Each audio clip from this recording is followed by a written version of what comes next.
virus gasikara reky fotavela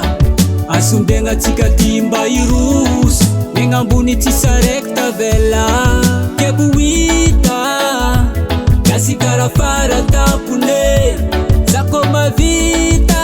fotsy mena maitsambony lagnite yeyeyi SOS Joe SOS nama SOS Joe mila vundy Madagasikara no SOS Joe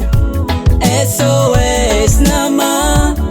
SOS Joe mila vundy Madagasikara no Tong malos mifandimy Gasikara mbola tsy hita misy fiovany maro fiezagna mpandosy adiady politiky indreo fa tsy amrary Tong malos mifandimy Gasikara mbola tsy hita misy fiovany maro firenena fa mandosy Gasikara lasa ambany zegny tsy amrary Oeza loatra ry Madagasikara nosy mamitany-ndrazane malala fadiovam-pony fosy nagnino menandraiky nalegna natao rafy levisiany nosy maintsy andeha ajaigny nefa gasy jiaby mangala tompoka antoko velognaigny hoe Madagasikara tany-ndrazan-traigny nefa nao nosarena sarobidy masina toko hoe Madagasikara tany-ndrazako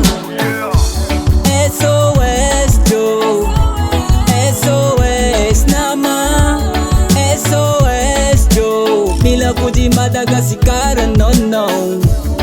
SOS Joe SOS nama SOS Joe mila vundy Madagasikara no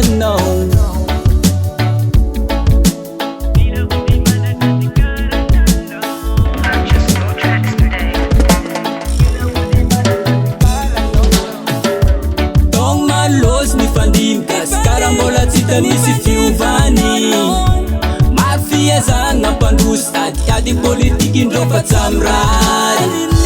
Tong malos mifandimy Gasikara mbola tsy hita misy fiovany maro firenena fa mandosy Gasikara lasa ambany zegny tsy amrary Le rassemblement est très Gasikara lasa ambany zegny tsy amrary c'est la victoire dans Drazone. C'est la vérité. Et voilà comment on est reçus. Et pourtant, on est tous malgaches. Ce n'est pas le choix des Malgaches qui est sorti. Il y a eu de la corruption à grande échelle.